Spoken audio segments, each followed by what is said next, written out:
Dalam hubungan pertemanan ada istilah take and give.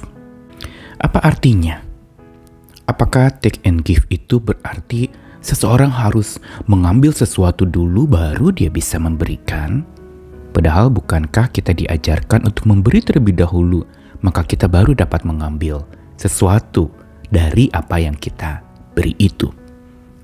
Berbagai macam versi memang muncul terhadap take and give, mengambil dan menerima. Namun di dalam hubungan, sesungguhnya makna take and give atau mengambil dan menerima itu adalah sebuah makna di mana adanya hubungan yang saling berbalasan. Ada hubungan yang ada saatnya saya mengambil, ada saatnya saya memberi. Dan ketika saya mengambil, saya juga akan memberi. Dan ada respons. Kalau saya ambil, engkau beri, saya ambil. Dan memang ini merupakan satu tanda yang penting di dalam sebuah relasi yang hidup, yaitu ada respons, ketersalingan. Bagaimana dengan hubungan kita dengan Tuhan? Apakah prinsip take and give itu dapat diterapkan di dalam hubungan dengan Tuhan? Jelas dapat, tapi dengan makna yang lebih dalam. Kita sering mendengar bahwa Allah kita adalah Allah yang maha memberi. Tapi kita tidak pernah mendengar bahwa Dia adalah Allah yang maha mengambil. Konsep mengambil seolah adalah seperti Dia mencuri atau merampas apa yang menjadi kesenangan kita. Dan disinilah sebenarnya pergumulan iman muncul. Ketika Tuhan memberi, kita bersyukur. Tapi saat ketika Dia mengambil apa yang ada pada kita, kesenangan kita, kekasih kita, orang yang kita kasihi, keluarga kita, bila Tuhan ambil, masihkah kita bisa bersyukur? Karena itu renungan hari ini mau mengajak kita untuk belajar bersyukur untuk apa yang Dia beri, juga bersyukur untuk apa yang Dia ambil. Saya Nikolas Kurniawan kembali menemani di dalam Sabda Tuhan. Hari ini dari kitab Ayub kembali, pasal 1 ayat yang ke-20 sampai 22.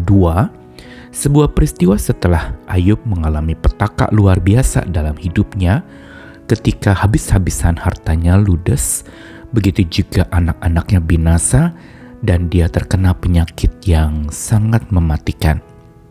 Ayat 20, maka berdirilah Ayub, lalu mengoyak jubahnya dan mencukur kepalanya. Kemudian sujudlah ia dan menyembah, katanya, dengan telanjang aku keluar dari kandungan ibuku, dengan telanjang juga aku akan kembali ke dalamnya. Tuhan yang memberi, Tuhan yang mengambil, terpujilah nama Tuhan. Dalam kesemuanya itu Ayub tidak berbuat dosa dan tidak menuduh Allah berbuat yang kurang patut.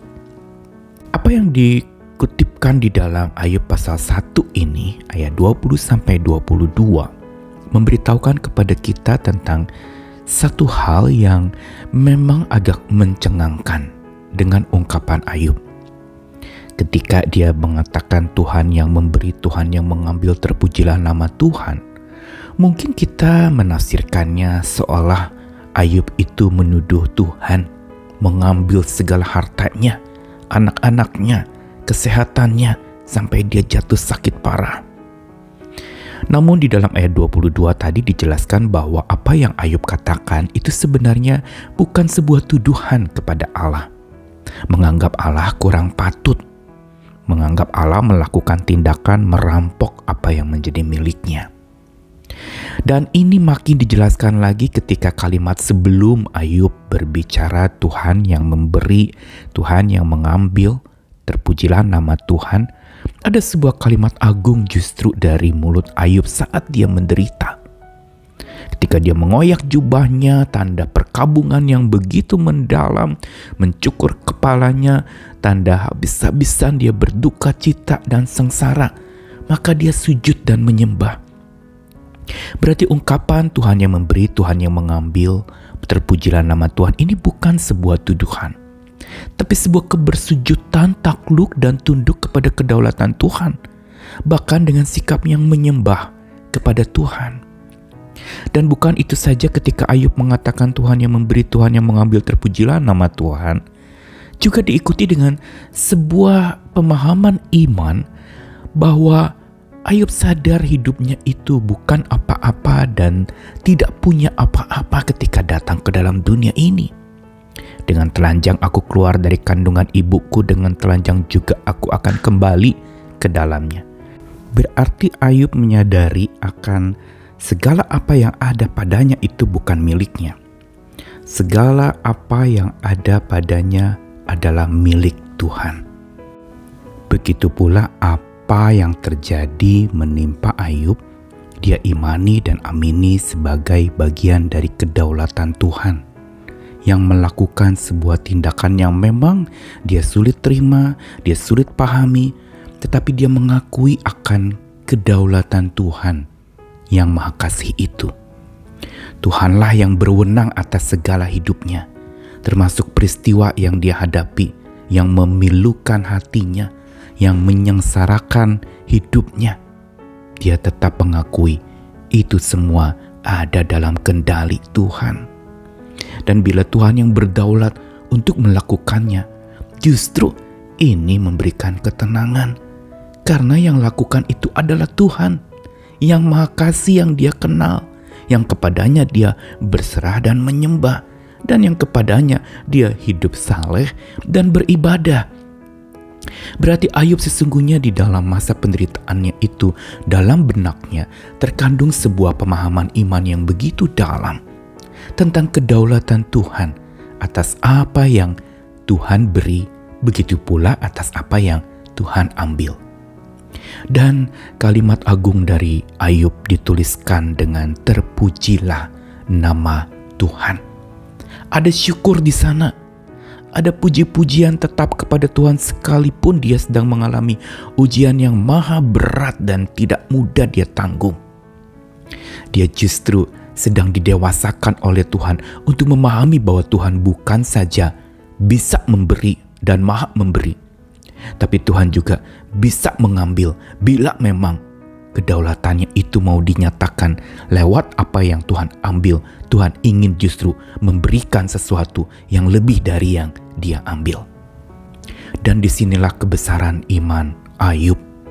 Dia sangat memahami ini. Inilah yang menyebabkan dia bisa terpujilah nama Tuhan terungkapkan dari mulutnya.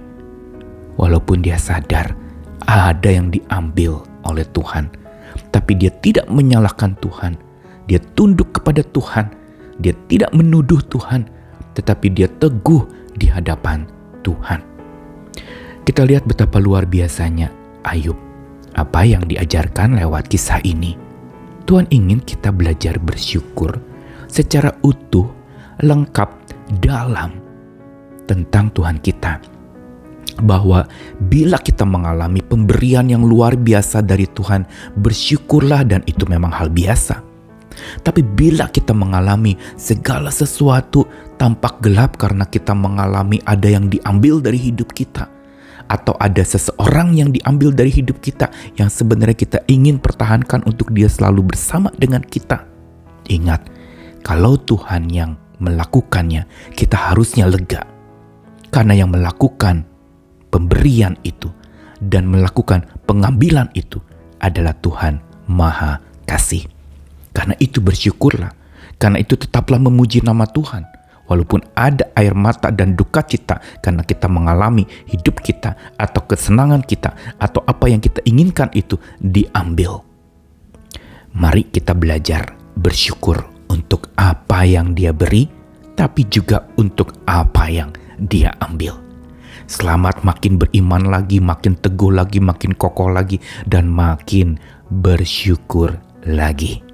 Tuhan mengasihi kita dalam ujian yang terberat, tetaplah pujian kepada Tuhan terangkat. Dia Maha Agung dan Dia mau kita terus bergabung dengan hati-Nya. Amin.